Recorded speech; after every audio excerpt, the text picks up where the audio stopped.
Hi, welcome to this video. If you recognize this model, then you're doubtlessly familiar with a 1970s TV series called Space 1999. But what I'm here to talk about today is not the amazing models which were part of the series, but I'm here today to talk about this monster, which is the publicity brochure. You see, I have to go backwards to be able to get it all in the frame. This was a massive publicity brochure which was used to sell the TV show throughout the United States. There was other publicity material for selling the series in other territories, but for the US market, it was decided to create this absolutely massive publicity brochure. And I think the reason behind the huge size was to reflect the scope of the TV series itself. Now, just to give you a little bit of background to this, Space 1999 was made by Jerry and Sylvia Anderson. They were a married at that time couple who had made a number of very popular puppet TV shows around science fiction and fantasy themes, including Fireball XL5, Stingray, Thunderbirds and Captain Scarlet, to name some of them. And these programs were very popular within the UK and internationally. They were very expensive, but they made a lot of money in terms of TV sales and merchandising. And I think the fact that people today are still buying these programs on DVD and Blu-ray, and that they're popular on a number of sort of retro satellite and cable channels shows the longevity and just how future-proof they were. So Space 1999 started out as a sequel series to UFO, which had been a popular live action program which Jerry and Sylvia Anderson had made. Now, for the majority of the programs that they made them for a company called ITC, which was part of, in turn, a subsidiary of ATV, which was a company which held the TV franchise for commercial television within the Midlands, within the UK. So that was the Midlands in England. And the owner of ATV, who was Lou Grade at the time, soon later to be Sir Lou Grade and then Lord Grade, he had very global ambitions for his programs, whereas most TV in Britain at the time was made on videotape, a medium which I think looks horrible. It looked horrible then, it looks just as bad or even worse now. But Lou Grade's programs were mainly made on 35mm film. And that's why it's possible to release now Space 1999 both in high definition, in widescreen and in 4K, and it looks fabulous in all of these formats, and it looks great on the huge TVs that people have now. So there was a lot of money put into the programs that Jerry Anderson was making for ITC, and this Space 1999 was originally conceived of as a second series of UFO. So UFO had been a program made between 1969 and 1970, shown in the UK between 1970 and 1973 originally, and it was shown in the early 70s in the USA on CBS affiliated stations and got quite good ratings in major cities. So it was decided to make a follow-up series. Over the course of the pre-production, the nature of the series metamorphized quite dramatically. The head of ITC in their New York office, Abe Mandel, very much wanted a series that wouldn't have any episodes shot on Earth, because the UFO episodes, which had better ratings in the USA, were all ones that were shot mainly in settings that, outer space settings. Well, not shot in outer space, but shot in sets that conveyed that they were set in outer space. So the format changed quite dramatically. Jerry Anderson thought, well, if we have to be in space and we can't be in Earth, one way of doing that is actually to launch the moon out of the Earth's orbit and look at what would happen to the survivors on the moon base after this disaster happened. So what I'm going to do now is I'm going to pause the video and I'm going to actually open out this brochure and show you its contents. I'm going to read the text and the contents initially, but then I'm going to go through the brochure again and give some commentary and background to the things which are written on this, because obviously it's a sales brochure. There's a lot of hype in it, and I'm going to kind of dissect the hype and can analyze what was good, what wasn't so good about what was actually produced and delivered to TV stations. So this is the brochure itself. As I go through it, I'm going to just read the text, but I'm going to comment on it afterwards. So as you can see on the cover, this is the Eagle spacecraft, the famous one from the series. And just imagine that you're a TV executive and you've got this presented to you, either at some sort of sales conference or somebody's come to visit you from ITC to sell the series to you.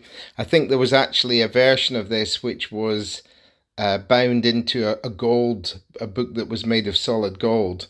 So ITC always thought big in their productions, and I think that you can see just the big ambitions they had with the series with this amazing brochure.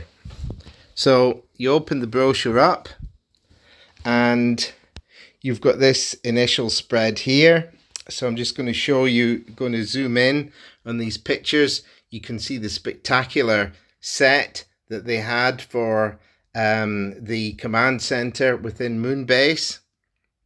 Amazing set, filmed at Pinewood Studios.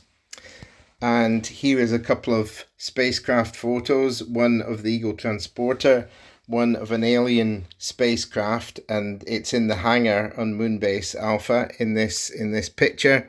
It says 24 brand new network budgeted, network quality, first run space science fiction hours on 35-meter color film with an amazing cast, Barbara Bain, Martin Landau and Barry Morse. Now, when you actually flip this, then the brochure, I have to stand up just to show the scale here, but the brochure folds out into a sort of gatefold with a total length of almost 1.5 meters.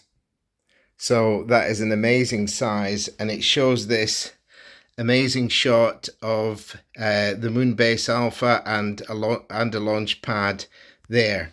So this gives the background to the series. It says September 1999, the most devastating explosion in the history of mankind blasts the moon out of Earth's orbit. 311 men and women determined to survive, marooned and isolated on a terrifying, unexpected journey through space. Pitted against forces of nature so extraordinary, life forms so strange, environment so hostile, their unexpected space odyssey is beyond the grasp of human comprehension. Okay, so quite a lot of hype there. So I'm going to close this page up. I'm going to go on to the next page. Again, here, really good set on the moon's surface. This is a couple of astronauts in the kind of nuclear disposal area, which is where the explosion occurs that sends the moon out of the Earth's orbit. And on the other page, we have some bios for the stars. Martin Landau, a man with an incredible bio.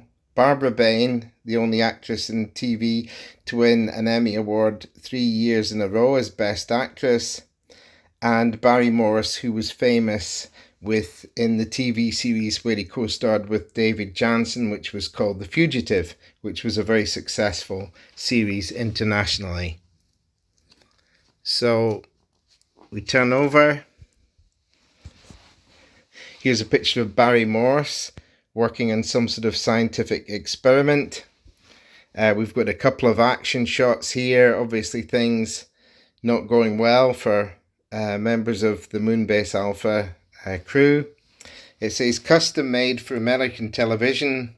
From its very inception, all of the elements necessary for a successful American TV series have been incorporated into Space 1999. American stars, American directors, American writers, American talent of the very best.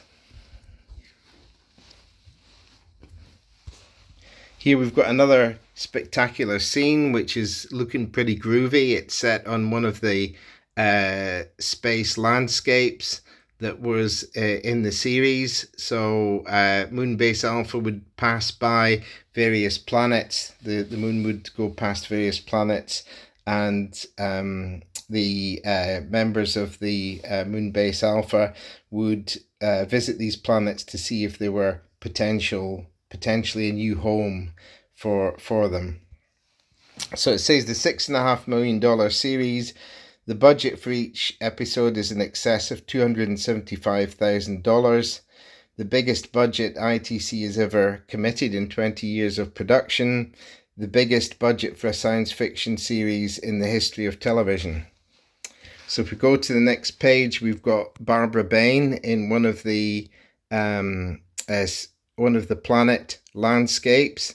Again, very convincing set, very elaborate. And we go to the next page. So we get some more blurb. We've got some really good photos here of people getting thrown about on the moon base, possibly from the first episode where they're sent out of Earth's orbit, or maybe from a later episode, I'm unsure. A picture of Martin Landau's Commander Koenig discussing scientific matters with Barry Morse. And we've got some blurb here about the American directors that have been involved in the series. Among them is Lee H. Katzin. It says, and many and much more. Well, that was more of his achievements. American writers, including Emmy nominee George Bellac, and American fashion, which is credited to Rudy Geinrich, who was America's leading fashion designer, who created the costumes. So here we have on the next page various scenes, a little bit psychedelic, a little bit, spaced out scenes from the series. And I'll just zoom out to show you that, the scope of that. And we've got another fold out, which has got an incredible shot looking down on Moonbase Alpha. It tells us who the producers are, Jerry and Sylvie Anderson, long-term leaders in science fiction production. It says Space 99 has more sets, both interior and exterior, than any other television series has ever had. And it has the most outstanding special effects ever seen in television and seldom seen in feature films. Special effects that can only be shot in 35mm, not 16mm, and certainly not on videotape, which, as I've already explained, is a horrible format.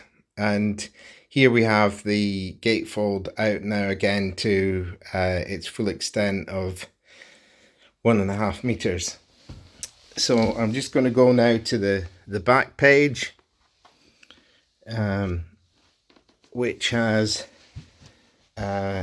just finishes up with the most spectacular and expensive science fiction series ever produced for television, Space 1999, the ultimate adventure series.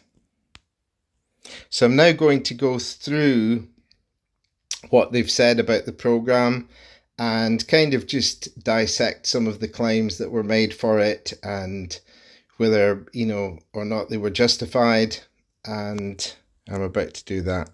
So I'm just going to go through some of the claims that were made in the brochure, just examine them and talk about them.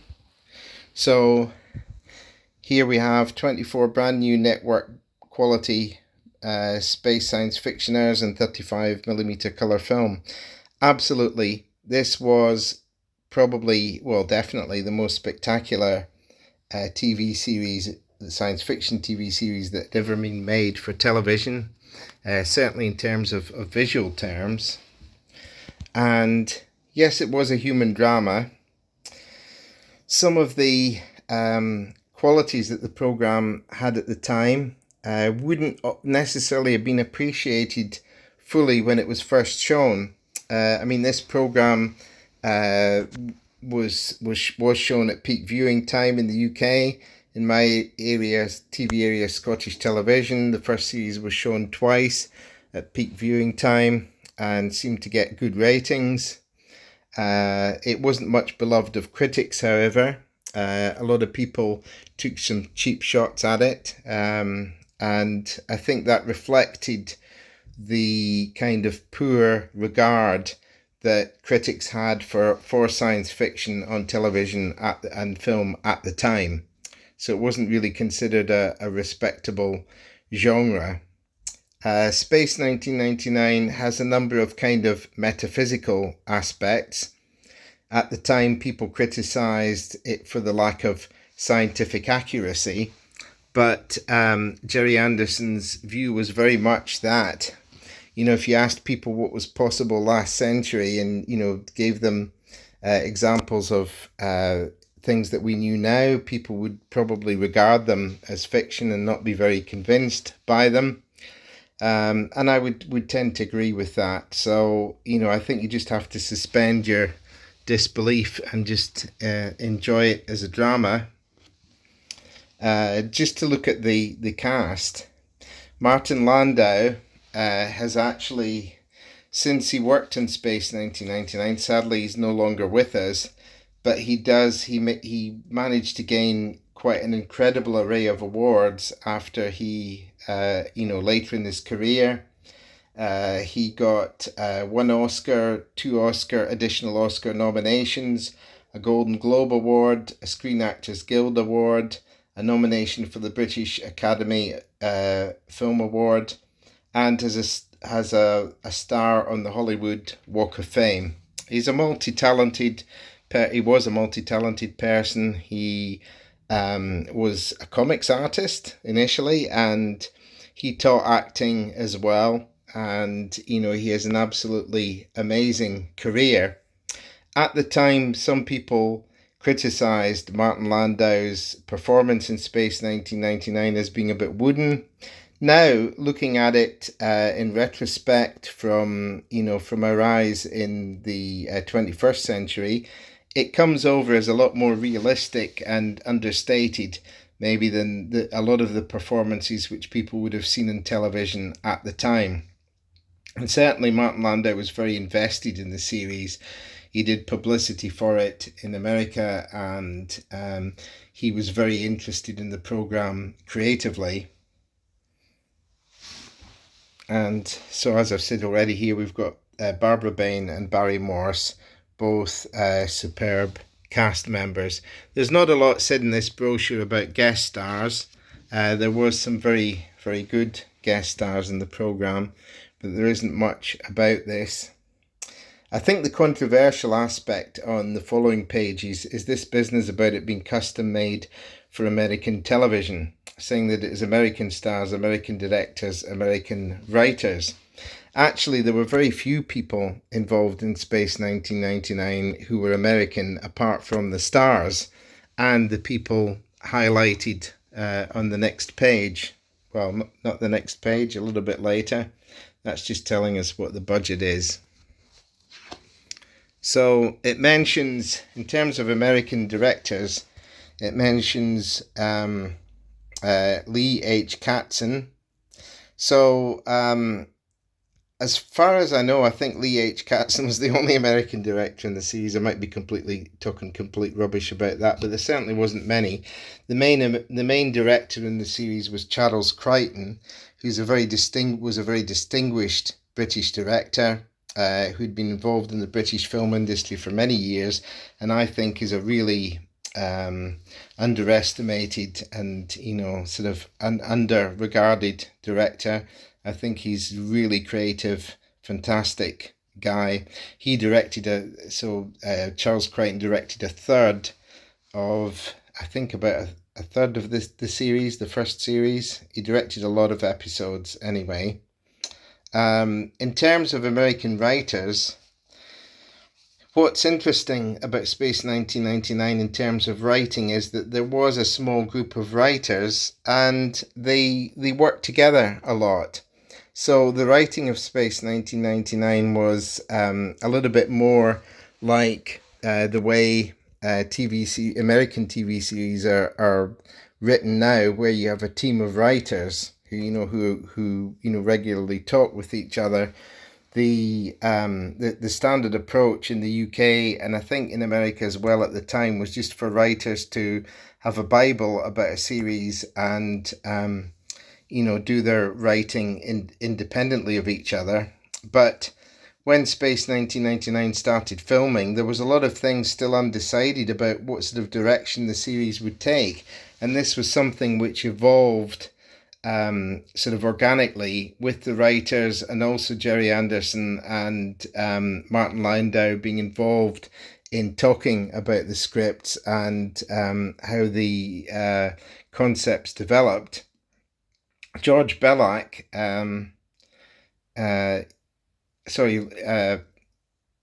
just talking about, George Bellac, I think he only wrote the first episode. There was another American writer who was called, let me see, just trying to remember his name, Edward Di Lorenzo. He was present for quite a few episodes, but I think left around episode 8. So really, not only were the majority of directors British, but the majority of writers were as well. And in fact, Lee H. Katzin only directed 2 episodes. And the reason for that was that he went massively over schedule. So I think the first episode took over a month to film. And in fact, it ended up about 2 hours long. Gerry Anderson and the studio felt that it just didn't work. It was just too long, not very well paced. And so Gerry Anderson's account is that he significantly edited it and shot some new footage to bridge the scenes that he'd taken out. There's a bit of controversy about that, but I tend to believe his version of it. And then going on to American fashion, yes, Rudy Geinrich was involved in the original conceptual illustrations for the costumes, but I think the final versions were probably created by Keith Wilson, who was the production designer. So, Rudy Geinrich's original clothes were a little bit more outlandish and interesting as fashion concepts, but I don't think it's fair to say that he actually designed everything in the program.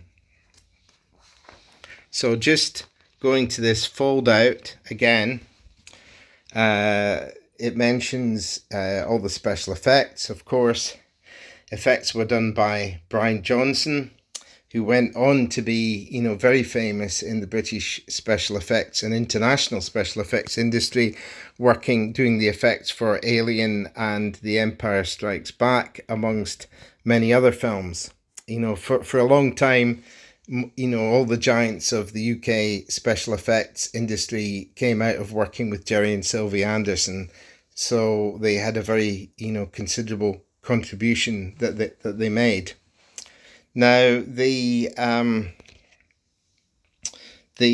spectacular photographs, really give an idea of the scope of the program and just how visually spectacular it looked. The only problem was, at the time, most people would be watching it on televisions which are much smaller than the ones that we have now. And, this meant that people couldn't really appreciate. I mean, if you had an imagination, you could imagine what they'd look like on a cinema screen or, blown up larger. But most people wouldn't, get a sense of just how amazing they were.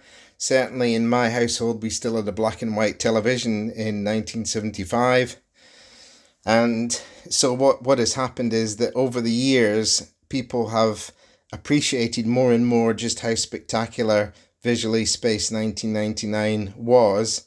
And also people have grown to appreciate elements of the show like metaphysical aspects, like Martin Landau's performance, which maybe weren't as well appreciated at the time.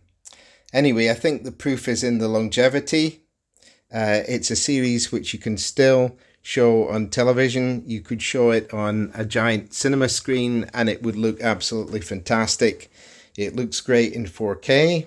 So if you haven't bought any of the recent 4K releases of the series, or bought the series on Blu-ray, or bought the compilation movies, which is a subject for another video, then I recommend that you either buy them or maybe dip into bits of the series that you can find on YouTube or on a television channel that you have access to. But Space 1999, amazing for the time it was made, still looks incredible. And this brochure, the sales brochure, shows just how grand the ambitions were for the program when it was first made. So if you've stayed the course for this video, which is nearly half an hour, then thank you very much. And please share it, press the like button, and please do leave comments. I'd really like to know what you think.